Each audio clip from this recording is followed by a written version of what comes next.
নমস্কার বন্ধুরা, এবার ধেয়ে আসছে শক্তিশালী কালবৈশাখীর ঝড়। টানা বৃষ্টিতে ভাসতে পারে বাংলার উত্তরাঞ্চল। এছাড়াও আজ থেকে আগামী 15ই মে পর্যন্ত বাংলাদেশ ও পশ্চিমবঙ্গের বিভিন্ন জেলায় জেলায় বিক্ষিপ্ত বজ্র সহ ঝড় বৃষ্টির পূর্বাভাস রয়েছে। পাশাপাশি কয়েকটি জেলাতে শিলাবৃষ্টিরও সতর্কতা জারি করা হলো, এমনটাই জানাচ্ছেন আবহাওয়া দপ্তর। আজ ও আগামীকাল কোন কোন জেলার আবহাওয়া কেমন থাকবে, কোন কোন জেলাগুলিতে ঠিক কতদিন পর্যন্ত বৃষ্টিপাত হতে চলেছে, তার ওই পাশাপাশি কোথায় কোথায় কালবৈশাখীর সাথেই শিলাবৃষ্টিপাতের সতর্কতা রয়েছে। তো এই সমস্ত বিষয়গুলিকে কেন্দ্র করে আবহাওয়া দপ্তরের তরফ থেকে যে গুরুত্বপূর্ণ আপডেটগুলি চলে এসেছে, তো তাই কিন্তু আমি আজকে আপনাদেরকে জানিয়ে দেব এই ভিডিওটির মাধ্যমে।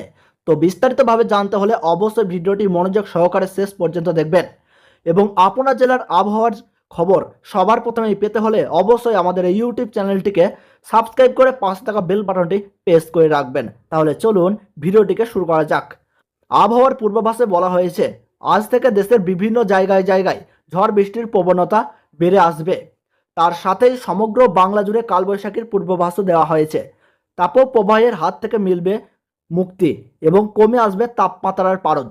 এক ধাক্কায় 8 থেকে 10 ডিগ্রি তাপমাত্রার পারদ নিচে নেমে আসবে।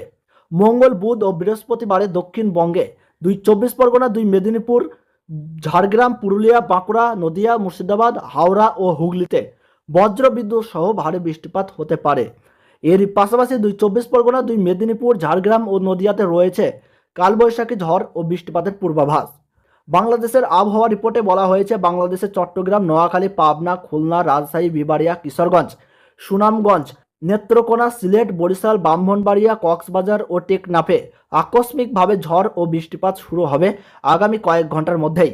বাংলাদেশের আবহাওয়া অধিদপ্তর জানিয়েছে, আগামী 15ই মে পর্যন্ত বাংলাদেশের বিভিন্ন জেলায় জেলায় বিক্ষিপ্তভাবে কোথাও বা ভারী, কোথাও বা হালকা মাঝারি বিক্ষিপ্ত বৃষ্টিপাত হওয়ার সম্ভাবনা রয়েছে।